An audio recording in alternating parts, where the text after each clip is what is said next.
कदमनी जी, गुरुग्राम से।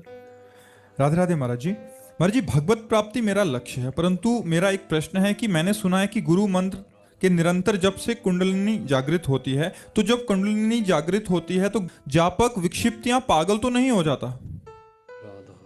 आपको हम पागल नजर आते हैं? बचपन से भगवान के नाम और गुरु जी के द्वारा दिए हुए मंत्र आदि का जप कर रहे हैं, तो हम कह सकते हैं वो पागल नहीं होता। क्योंकि अगर हम पागल हो जाते तो फिर बता देते, शायद बता भी ना पाते। जिसकी कुंडली जागृत हो गई, गुरु मंत्र जप रहा, भगवान का नाम जप कर रहा, वही बुद्धिमान है। पागल किसे कहते हैं? जो कबाड़ बटोरता है। नहीं कहते?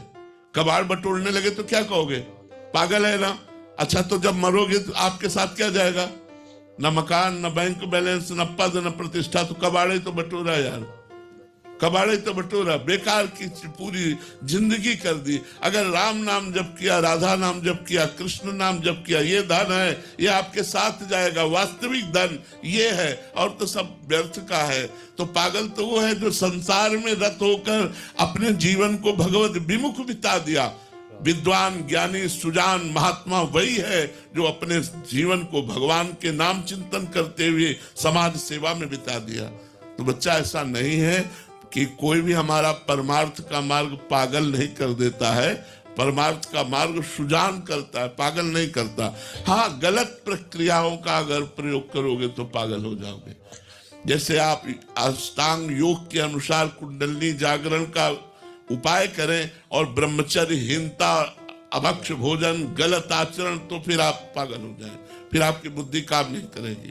लेकिन गुरु मंत्र जप करते हुए यदि कुंडलिनी जागृत होती है तो साधक को पता भी नहीं चलता और वो बहुत आनंद पूर्वक भगवान को प्राप्त करता है। समझ पा रहे आप?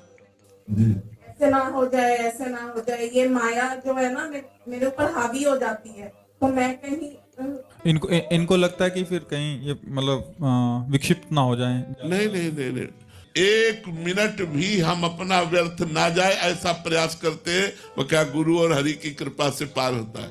तो ये कोई ना सोचो, ऐसा नहीं है।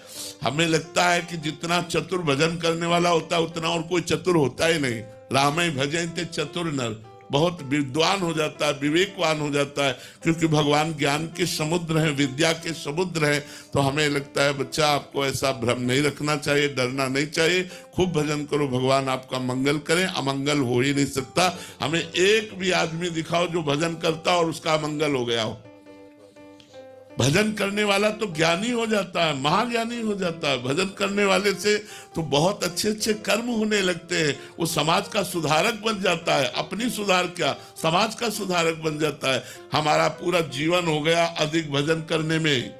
अभी आज आप समाज के बीच में देख रहे हैं, नहीं, एकांतिक रात दिन भिक्षा मांगकर खाना और भजन करना, यही था। भजन में आनंद आता है, बुद्धि खराब नहीं होती, थकान नहीं होती।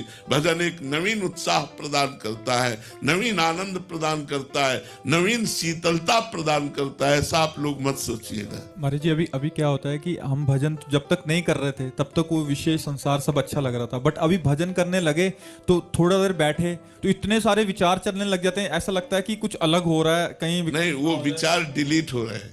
जो हमारे मन रूपी मैसेज में संसार के विचार भरे हुए हैं वो सब डिलीट हो रहे हैं। क्योंकि जब तक मन निर्मल नहीं होगा तब तक भगवत साक्षात्कार नहीं होगा।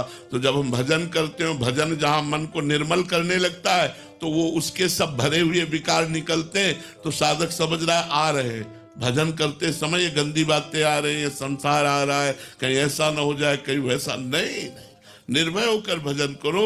भगवान का नाम है मंगल भवन। हम एक बात आपको कह रहे हैं, बहुत ध्यान से सुन लो। जैसे सूर्य भगवान की ताकत नहीं है कि वो अंधेरा दिखा सके, दिखा सकते?